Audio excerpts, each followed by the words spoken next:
recording going here a little bit. um, yeah, most of the rest of Fire and Rain, like what you would do while you're singing, is much less complicated than the intro. And because it's almost what I would call just kind of a generic finger picking thing with a couple of little fills that are common in James Taylor songs, you know. So like so a lot of the chords you could just do with a normal kind of arpeggio.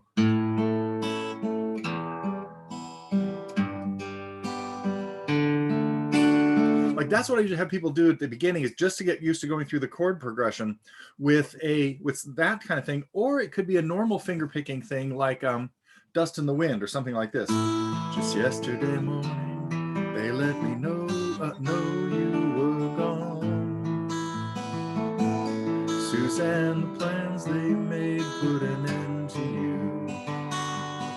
Now all I'm doing there is keeping a steady alternating bass going and kind of randomly playing notes over the chords, just to kind of get the foundation of what you would do when you're singing the song. Right. Yeah, so it would be good to start practicing just going through the chord progression and even just kind of strumming it to hear the song. You know, it goes from A to E minor 7 to D to back to A. Stays on the A for a second measure, to E, and then G major 7. And then in the chorus, and so it's just 2 sets of those. It's 16 measures. That was 8 of them that I just did there. It's the same set in the verse. And then the chorus starts having a little bit of a moving bass thing. I've seen fire and I've seen rain. And there's that little James Taylor-y lick that, you know, that you want to kind of get down. Hey, Ponzu. Oh, my cat escaped. He's supposed to be an indoor cat, but he got out today, but it's a beautiful day. So anyway, I can let him, he'll always come back at dinner time, but oh yeah. Yeah. So, anyway, so starting to look at the chord progression would be a good thing too, but let me hear the intro let me hear what you got so far. Okay. Okay. Remember where I am here and all. Okay. Okay. Oh, went too far.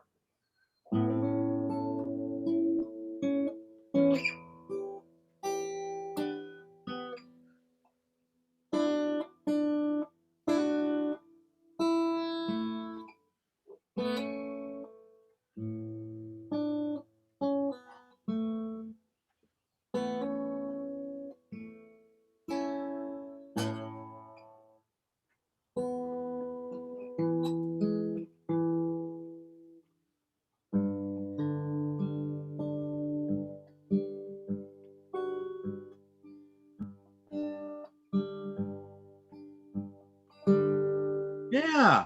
I can do better than that. Yeah, do it again. But I'm not quite clear what happened between the D and the A in the very beginning. Do it one more time. The first 2 measures sounded really good. Yeah. Okay. Yeah. Let me. Yeah, take it from the beginning. Let me go through the beginning here, and I'll see if I can clean up the D and the A there.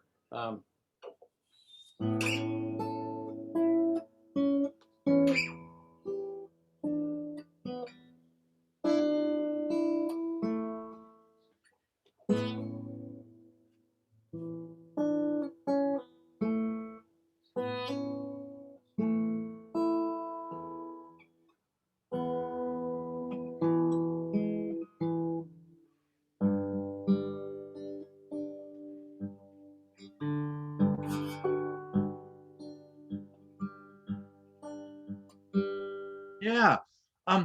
Make sure on the D chord when that D happens that you play D in the bass. I think you're playing the 5th or the 6th string as the bass note for the D when you do that hammer on the D. Right after the 2 slides. Oh, the hammer on right here. Yeah. Yeah. Also has the and there's a second hammer on too. No, so that, and then you do a second hammer on, hit it open again, and then hammer it on again. But the second one is slower. Okay. Okay, so it's supposed to sound like this, I think. So a quick hammer on, and then one more string. No, actually, there's no more string. After you hammer it on quickly, you hit it open again and hammer it on slower at the speed of eighth notes. The first hammer on is like the speed of 16th notes. Yeah. And that's all that happens on the D chord. And then you go to the A chord, starting with the hammer on the second string. And there's a bass note there too. Yeah, yeah. So practice those four little things together.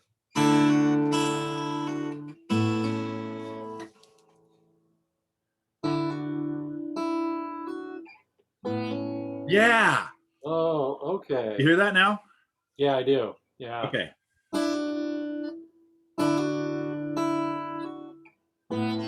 Good. Now, and don't go any further just yet. Now go back. Now do the beginning part of that into that, so you hear how it connects from the slide parts. Okay.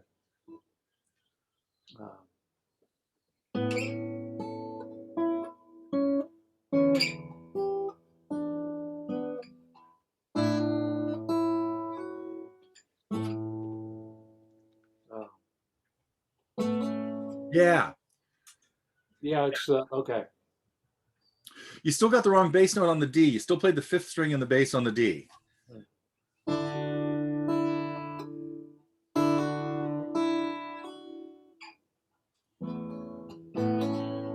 Yeah.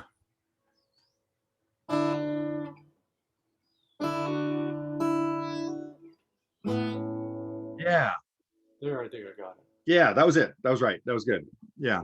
And then I think in the tab, because I've altered the tab a little bit, right? Like I moved that D to a pinch that was written in the measure before. Yeah. And I think, and then we wanted to skip the whole, like there were 4 16th notes that were really quick on the A chord. Right. And we wanted to skip to this just that little melody, right? Starting with the D, right? Yeah.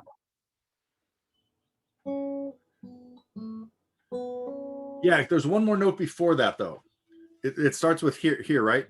Oh.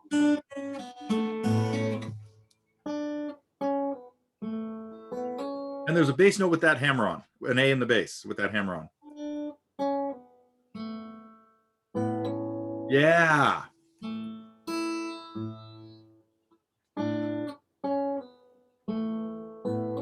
Yeah. And then you have, right, then you just have a couple of notes after that, Yeah. but all of that, so here's that whole thing now again. I think so you want to make sure here's the 2 slides.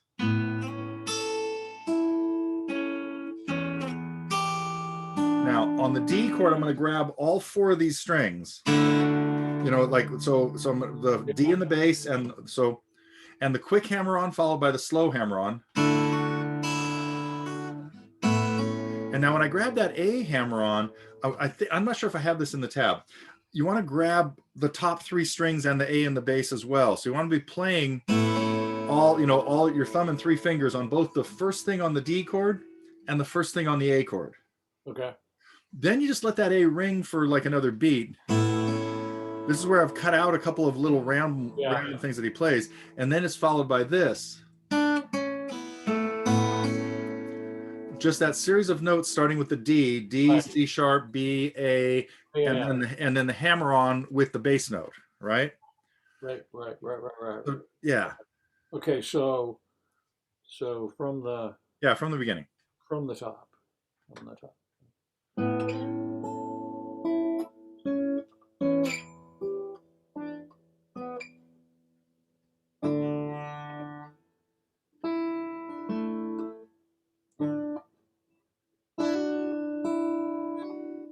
Good. Then all your fingers. Oh wait, hammer on, right. Good. Right. And then there's a couple extra notes, right? And I think you have all this in good shape. Yep. And then it's 4 notes on the E chord, the same speed.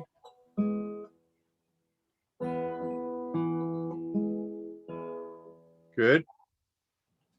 And then twice as fast on this G chord, right? Your right hand has to really start moving fast.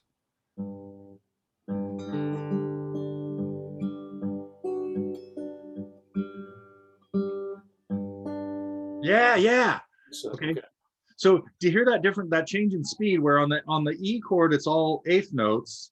I forget the order of the notes, that doesn't matter, but there's 4 equal notes played on the E chord, and then Right. the G chord, the whole G chord is twice that fast. Whatever the notes are, but and after a little while your thumb is pounding there on there, right? Right, right, right, right, So right. yeah. Okay, okay, um, okay. Yeah, take it from the D hammer on again. D hammer on. Okay. Wrong bass note again. Oh, and hey, think about again, turn your hand. I can't see your thumb right now.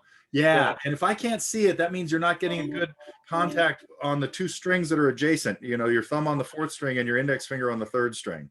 Right. Right. So you got to make sure your thumb's reaching out a little further in front of your index finger. So Yeah. on the D here, we're grabbing all 4, Right. not. Um, what was the difference there? What'd you just do? I I shifted. I was. Oh, yeah, yeah, yeah. You know what? I don't remember what's in the tab right there. So I'm kind of winging this by ear.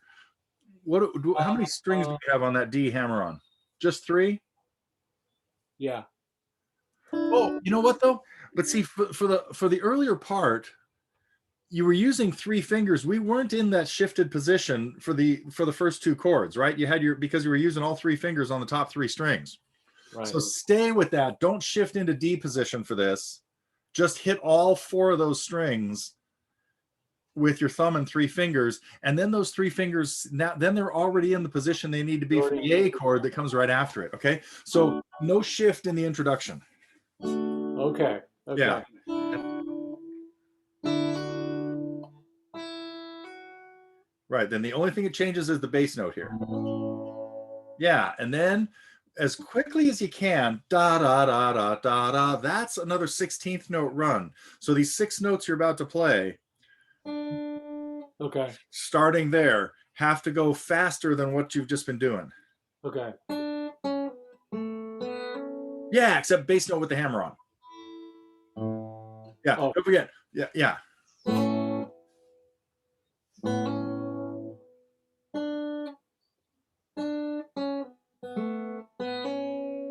That's the bass note spot. Wait.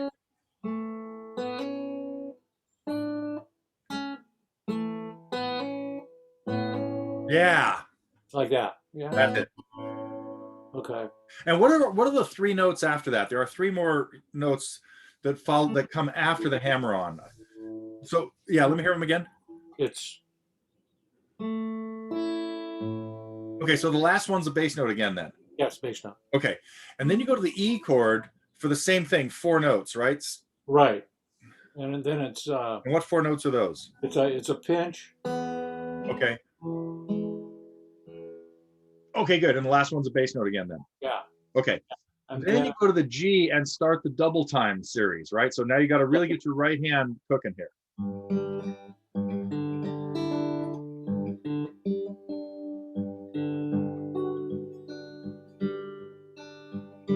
Yeah, that's really good. So is that all you're hearing all that right Yeah, now? I'm hearing Okay. it all now. Okay. Yeah. So the no shift here. Yeah, that's gonna.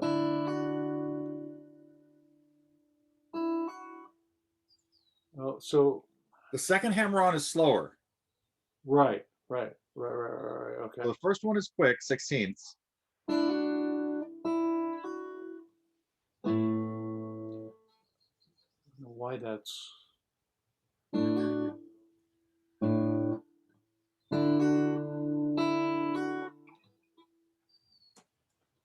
I'm fumbling around with. Yeah, so one thing about it, when you go to that A, you don't have to have your second finger in place yet. Like when you start this hammer on, your second finger is not really necessary. You really just have to move your first finger back. Go back to D for a second. You really just have to now, so take your 2 fingers off that are going to move. And yeah, and now don't think about your second finger yet. Just start this hammer on. Right. Now worry about your second finger. Okay. So that's kind of clogging up the flow, the workflow there. Right. Yeah. Um, yeah. Okay. So Now your first finger, yeah.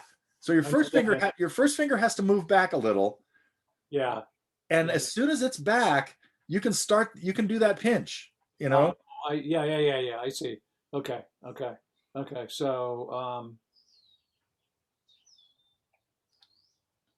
Now that's gonna, yeah. Now that might feel kind of counterintuitive, is to do that hammer on without your second finger on. yeah. And I'm not 100% sold that that's the best strategy, but I just want to make, I just kind of just want you to be aware that you don't want to be waiting for your second finger here, Right. because we don't need it till later, Right.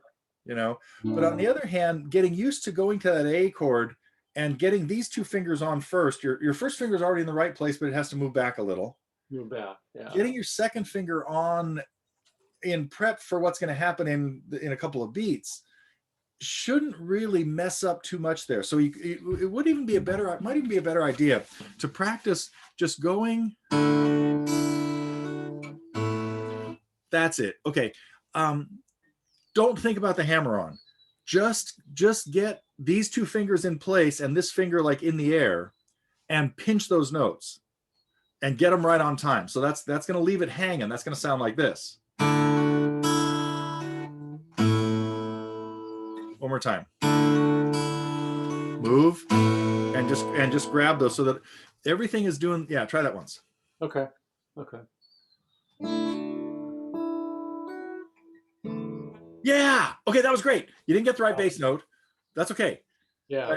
But you know, We see, pinch on all these though, right? right. So thumb and three fingers. Right. Yeah. And then you had, now what was really good though about what you did there was you played it right on time. You know, it's like you got there right when you needed to be there because you weren't thinking about the hammer on. Right. So get that, get that phase of it down first to where you're just hitting that note, because when you start hitting that right on time, following with the hammer on will not be difficult. Right. Okay. Yeah, but right now it's like one too many things that you're trying to do that you're thinking of. Okay.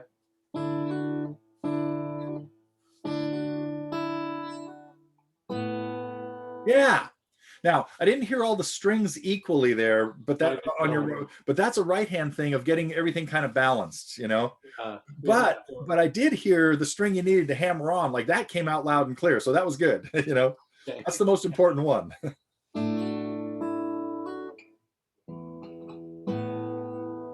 Yeah,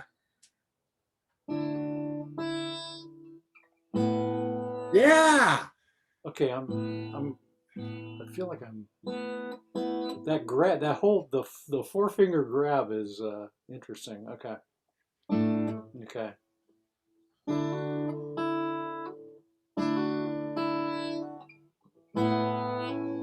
yeah.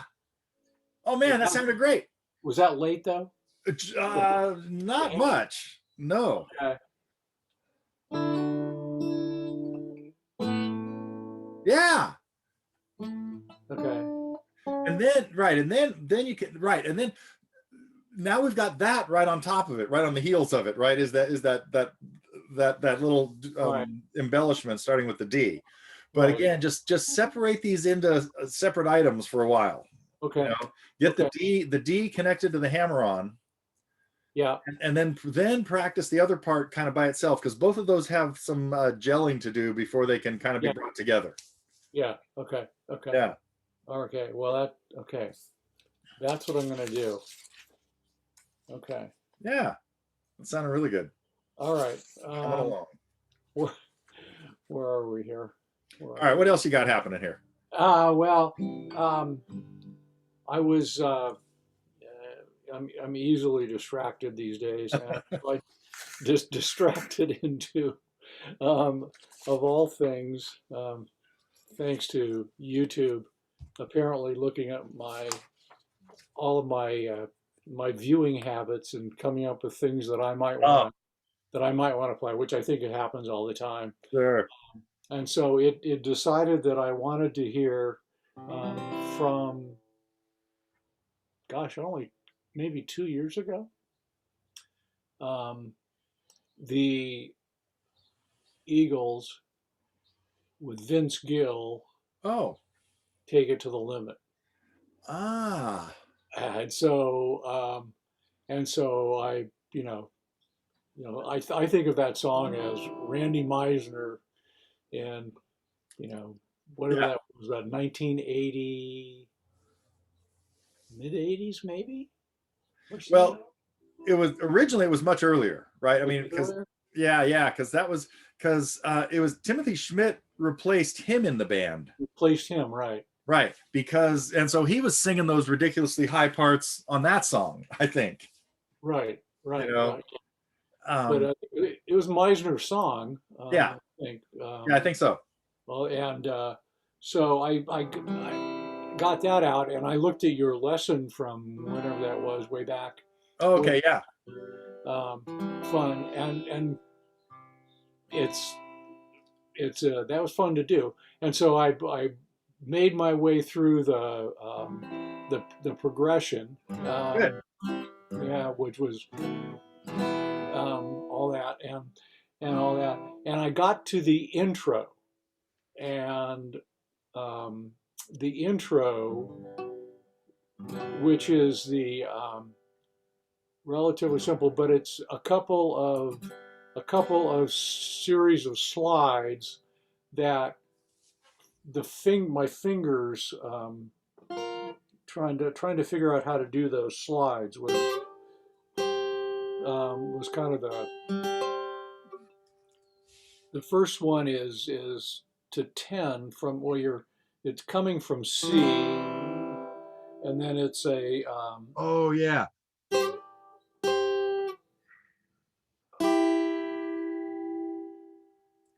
and then it goes back to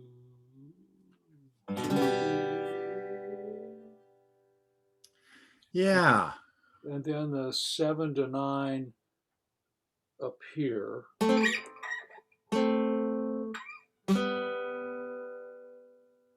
right. and then So this is where I there were three pairs of notes there, right? Seven uh, and nine, 5 and 7, and then 3 and 4, or 4 and 5, right? In that measure. 7, 7, 9, 5, 7, 4, and 5. Right? Yeah, Right. yeah. So so you're not no. So you're not a 7 and 9 then. Right. Right. Well, you slide into them from where though? Where do you slide Oh, into them from? oh yeah. Okay. So that's what you're asking about is how those slides work, right? Okay. So that's just kind of an embellishment that first of all it's kind of unnecessary, but it's a real common thing that guitar players do. Um, if you were hearing Purple Haze, there are just the notes. But this sliding into a note as an embellishment makes it a whole lot different.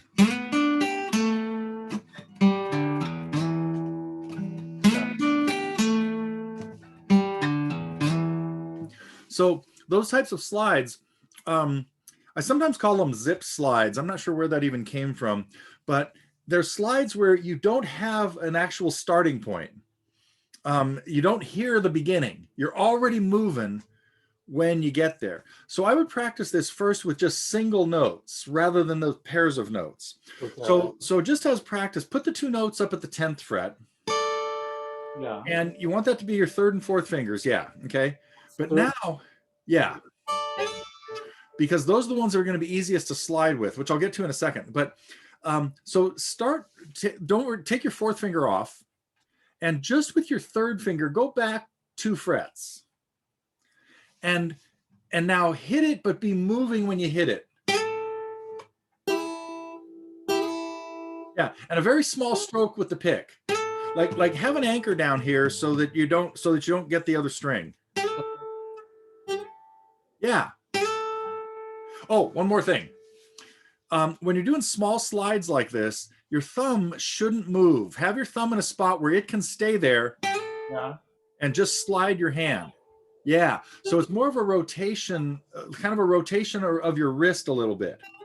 Okay. Yeah. Yeah. So practice this first with just some single notes. And the goal is that, again, 2 frets is about the distance. That's all you need to get the audible effect of sliding Okay. into it. Okay. And when you're doing a short slide like that, your hand position on the back should not move. Your fingers should just be this, kind of you're shooting your hand, you're opening your hand a little bit. Yeah. Okay. Yeah. And then, I don't know if it's better to, and then in this particular case, you want to try that with 2 fingers. Your third, yeah.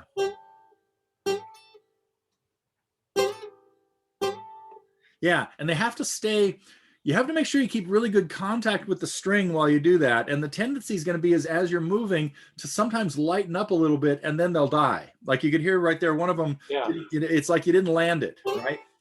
Yeah. Yeah. So, yeah. Okay.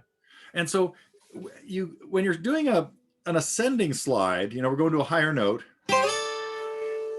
you kind of can use the fret you're going to as your stopping point. Like a couple times something like this happened where you're kind of like wiggling around a little bit up there, and that's going to kill it. It's like you gotta.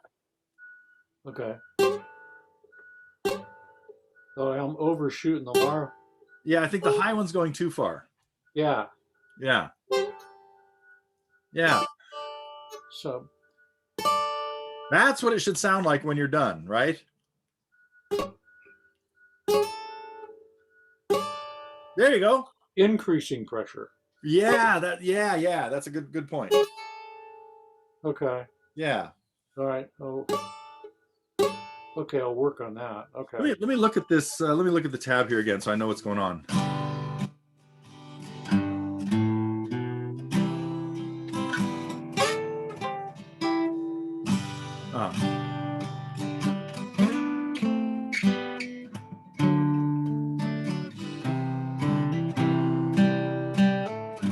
Okay. Boy, I don't remember this at all, but but it sounds like that's like that. So I guess we hear that at the beginning of the song, huh? Yeah, that's the big sort of the big opening of the da, da, da, da, Yeah, yeah. And then, da, da.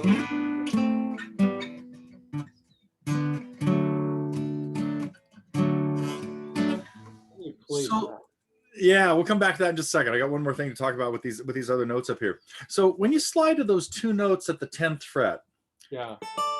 what interval is that? How far apart are those notes? They're how far apart are they? Yeah. They're fifths. Not quite. What are the guitar strings tuned in?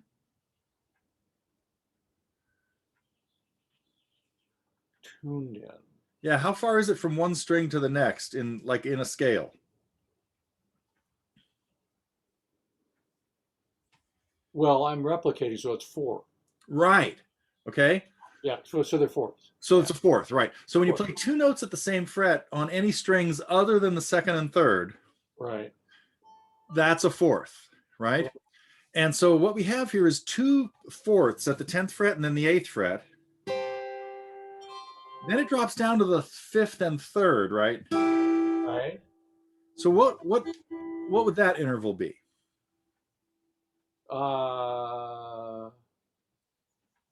Well, it would be a second. So what 2 notes are you playing? So it's not quite. This note is an E, Yeah. and this note is a G. Right. So what's that? What's the numerical part of that? Well, it's 2 whole steps. Right, but just alphabet wise, if E is Oh, one, second. no, it's not. No, it's not a second. It's a third. It's a It's a third. third. Right. Okay. Yeah. Yeah. Okay. Got it. And then specifically, what kind of third is it? Remember, what are our choices for? There are 2 types of thirds depending on the exact distance. It's a Well, it's not a flatted third. It's a Well, perfect. maybe. Okay. Um, so the types of thirds we have are a major third and a minor third. Oh, it's a major third. Okay. If we were in an E, if we were playing an E scale, what Right. would the third note be? The third note would be F sharp, would be G sharp. That's a major third. E to G sharp is a major third. That's the major third. Aha. Yeah. So this is a minor third because Okay. it's a half step less. And from the E that you have right there, a fourth would be where? We just talked about, so like a fourth from that E, what would you have to do to play a fourth? Just like we did up the neck a second ago. Right. That's a fourth. Okay. Right. And in a scale, remember 3 to 4 is where there's a half step. Right. So a half step less than a fourth, that's a major third. Okay. Now that, okay. Yeah. I got that. Clicking? Yeah. Yep. Yep. Yeah. Yep. Yeah. Yep. Now, the in every scale, well, we've got the 8 notes or the 7 notes that make up the scale. Right.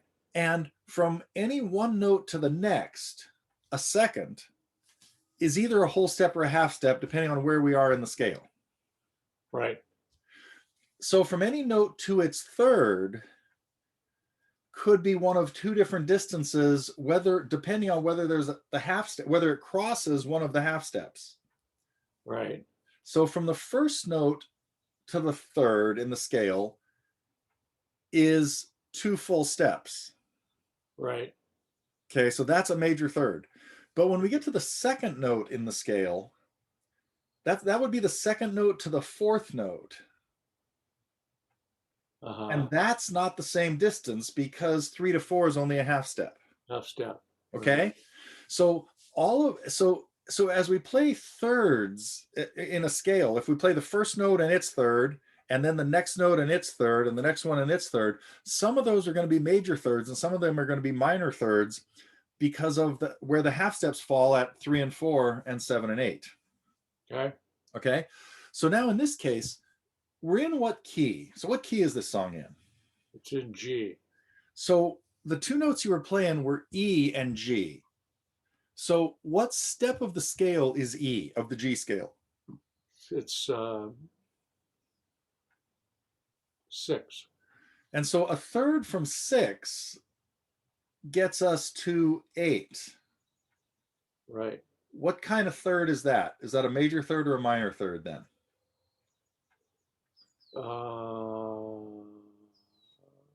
That's going to be a minor third. Yeah, you get it? Yeah. Because 7 is in there. Right. Right. Now, if we were in the key of E, E would now be the first third. And we wouldn't have, G is not in the key of E. It's G sharp, as we found just a second ago when you went through an E scale. Right. Okay. Right. So, at the risk of opening a huge project of a door, practicing playing, this would be like a whole separate thing, kind of related to theory and nerdiness, which I know you're never particularly afraid of. Okay.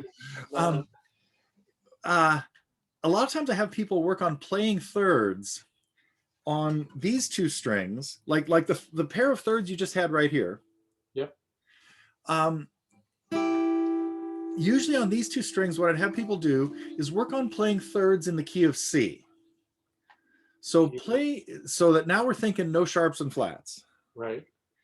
And the thirds, as we go up the neck in thirds on these 2 strings, every third is either going to look like this if it's a minor third, Yep. or like this if it's a major third. Okay. So if I start on C on the second string at the first fret, Yeah. basically what I'm going to do, or what you're going to do, is play a C scale on the second string, one note at a time. You're going to go like and you're just going to be thinking 1, 2, 3, 4, 5, 6, 7, 8. Okay.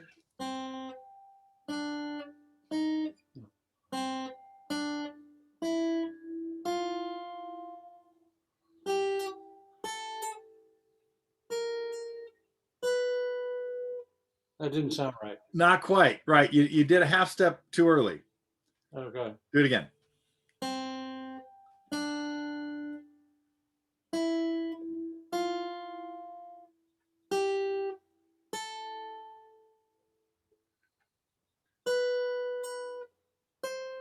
Yeah. I don't know if you were keeping track of the numbers the first time, but when you got to 6, you did a half step. And that's why that first one didn't sound right. And this Right. time when you got to 6, you went a whole step to 7, which was the 12th fret. And then you got to the 13th fret back to the C that we started on. Yeah, and that was actually the first time. Yeah. What I was thinking the first time was, oh, we're going to repeat everything, and it's going to repeat on 12. Ah, right. You And forgot we started at 1. right, but we Yeah. started at 1, so Right. Yeah. okay. Yeah.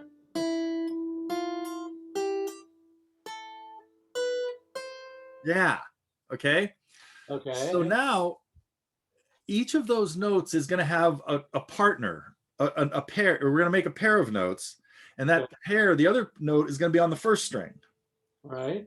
And it's going to be the third of the first note. Okay. So in the case of the key of C, the first note, the third note that goes with the C is E. So your first Yeah. third here is going to be just those two notes, C and E. Let's hear them. Right. Okay. Right. So, okay. And now you're going to go to on the, yep, you're going to go there and yeah. Oh, no. What the higher note here, Well, I'm sorry. What? yeah, the higher note that goes with that, when you go from the first, okay, so that's note 1. And now on that string, you're going to note 2. Right. So note Okay. two is here. But now on the first string, we just had note 3. And now we need note 4 to go to complete this pair. Right. There. Got it? Okay. I got. Wait a minute. I got lost a little bit here. Okay. Um. O E F. Right. So when you played the first pair, you were playing notes 1 and 3 of the scale, C and E. Right. Now the next pair is going to be notes 2 and 4. 2 and 4. And so 4 is only a half step from 3. Only a half step. Right. Okay. Right. And so as you continue, each third is either going to look like that, which is a minor third, that's a smaller third.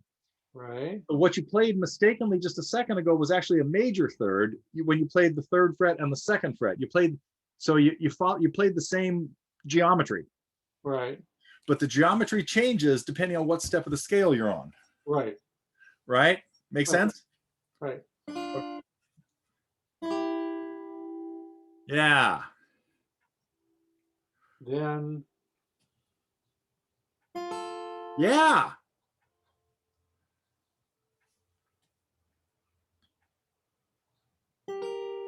Nope.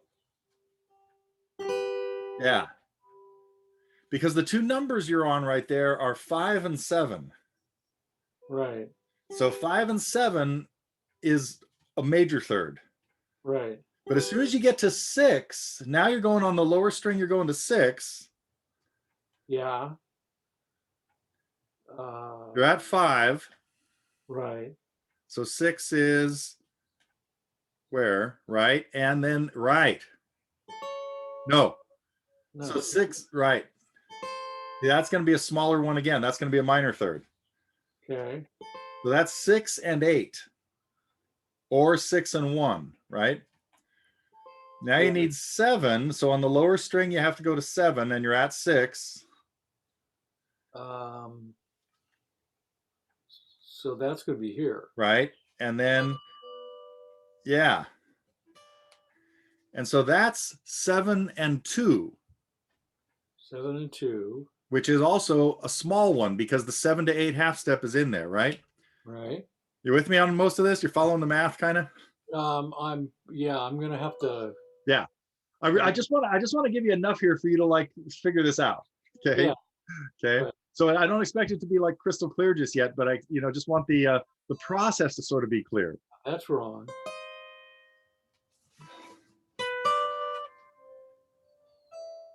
There. And now you're back to where you started. Yeah. Okay. All right. Oh, yeah, sure. That would have to mimic where we started. Right. So to add to the Yeah. confusion, we started with the first fret and open. Right. Right. So yeah. Okay. So you got to make sure that that open string doesn't mess you up when you get up the neck. You got to play that. Yeah. Right. Okay. All right. So the end of this story, for now, Okay. is practice playing the C scale in thirds on the first two strings. It'll sound like this.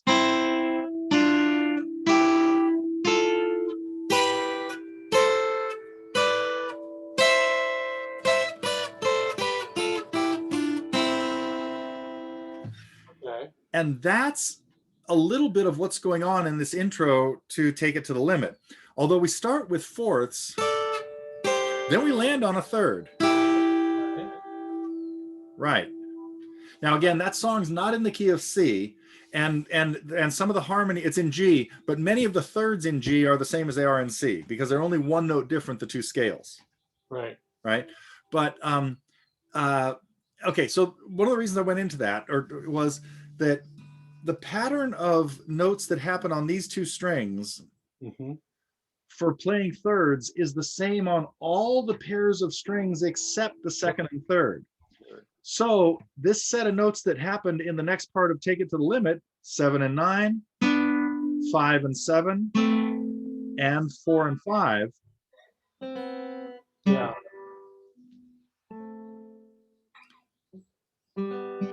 Yeah.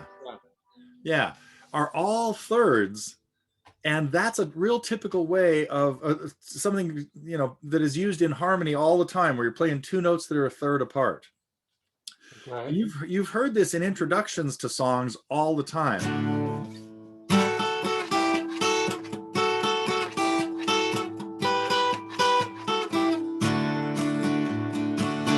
The opening to Margaritaville and this.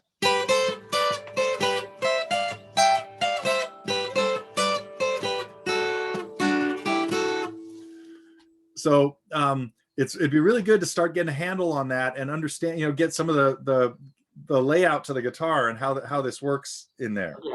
Okay. The bonus part of that assignment is once you've figured out how it works on these two strings in the key of C, if you had to do it in D, you would just start here and you'd have the exact same pattern that you just played. I just started at the second and third frets. Right. So, and when I just played the Margaritaville thing, it's in D. So here would be my first third in D, my second would be here, my third would be here, and that's what it is.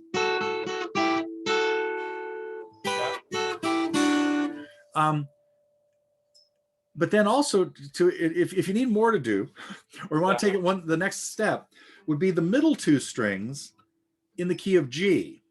Now these two strings are already tuned a major third apart. It's G and B. Right. So now the thirds on these two strings will either look like this, two notes at the same fret, if it's a major third, or one fret lower on the high string if it's a minor third. Okay. Yeah, so, that makes sense. Okay. So the thirds up the second and third strings in the key of G will look and sound like this.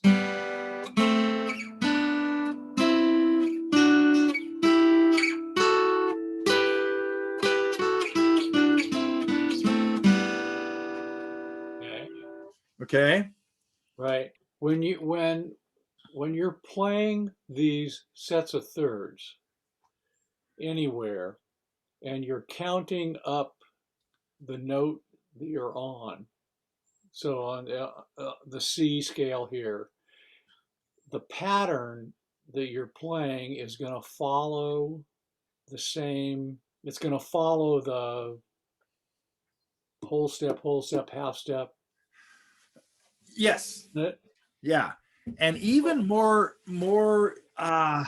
another connection there is that if you think about the types of triads that we have on each step of the scale.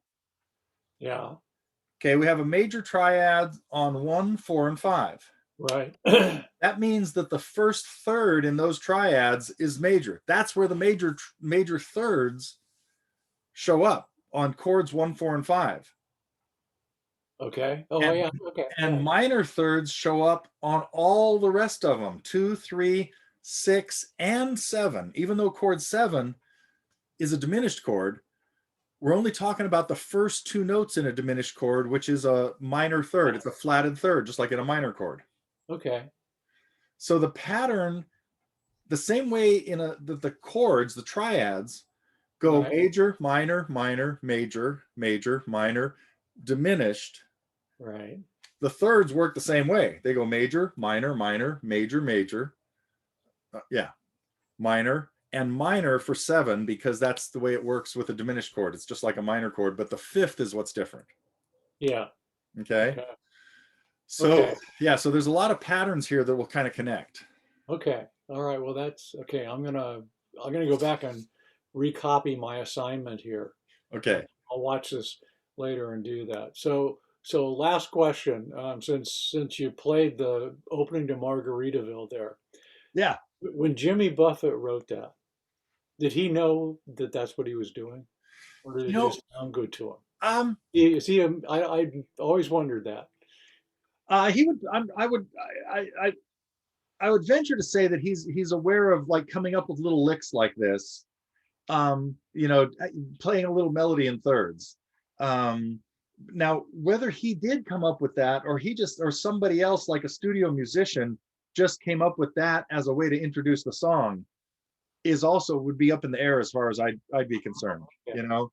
like uh, studio musicians like the Wrecking Crew and stuff Okay. like that, you know, definitely didn't get recognition for some of the brilliant things they came up with to introduce songs. And if you remember, did you see the movie The Wrecking Crew? Yep. Do you remember? Well, this is a tiny little scene, but at one point, Carol Kay, the bass player, Bass player. Yeah. is talking about The Beat Goes On and the Sonny and Cher song. Yep. And she said, and so, you know, they just had this song, and I just came up with this bass line that is like iconic now in the song. Yeah. And she just whipped that up off the top of her head, got no songwriting credit for any of it. But it's like the song, you know, would not have, probably wouldn't have done what it hadn't had she not had that cool hook that happens in the beginning with the bass. Yeah. So that's a pretty standard operating procedure. You know, you pay the big bucks to go get these, you know, the best musicians in the country to be your backing band, and this is why you pay those big bucks, you know, as Yeah. the producer, or, Yeah. you know, as Yeah. whoever's Yeah. paying the bills, you know, because this is what you get out of them. Is, you know, you don't just get the hack musicians that are Right. in the band, you know. Right. So Yeah. And yeah, then just on the side note on that, then poor Glenn Campbell. Um, Later on, I'm sure you've seen his. I can't remember the name of it now. the documentary of his Alzheimer's fight. Yeah, Yeah, when he goes out on the tour and on the last yeah, tour. And what was just amazing to me, just from a mental standpoint, was he couldn't remember what town he was in or where they were going, but he could get out there and he could play anything. yeah. Yeah, It is, that was pretty amazing that, you know, I mean, he couldn't introduce the band, which was his kids. yeah, You know, he forgot his daughter's name at one point, you know, and that's totally understandable with that whole, I mean, we don't know what's going on with, you know, with that, but yeah, it was remarkable that he could still whip out, you know, he just there was a different part of the brain involved in yeah. what he It's did. And somewhere else. So yeah, yeah, that was pretty okay, good. well, I got lots to work on here. Great. Yeah, and So we talked about working on those slides, that slide technique too. Again, most of the time you do a slide with your third finger or your third and fourth because they're the easiest ones to move while your thumb is stationary. It's harder. Your first finger can't go as far as the ones on the end of your hand because you know, if you can just kind of figure the physics, the mechanics of that. okay, okay. So most of the time, so you're going to chew up your fingertip a little bit doing this. Yeah. Well, when you do the slide up on the third and fourth strings, the Then so, it's two fingers. It's your first and third fingers, right? Because they're 2 frets apart. right. Yeah, now we're apart. Yeah. Okay. Yeah, yeah. So Okay. that one is a little more difficult because your first finger has to be involved. Let me double check now. If I'm going, yeah, I would still try to do that without moving my thumb. Like, see, right now I've got my thumb about almost in between them, and that Yeah. lets me get here without moving it. you know, Yeah. I could probably get one more fret, but if I'm go, but one more, well, I don't know. You know, it's Yeah. so you do have a lot of flexibility. I mean, you could even be like way up here, and you could reach back and start there. That feels really uncomfortable. But you know, so yeah, you do have a little bit of flexibility there, though. Okay. Okay. Okay. Great. Great. Well, I'll see you next week back at the normal time and Okay. in the other venue. So Okay. I'll be in the other venue. So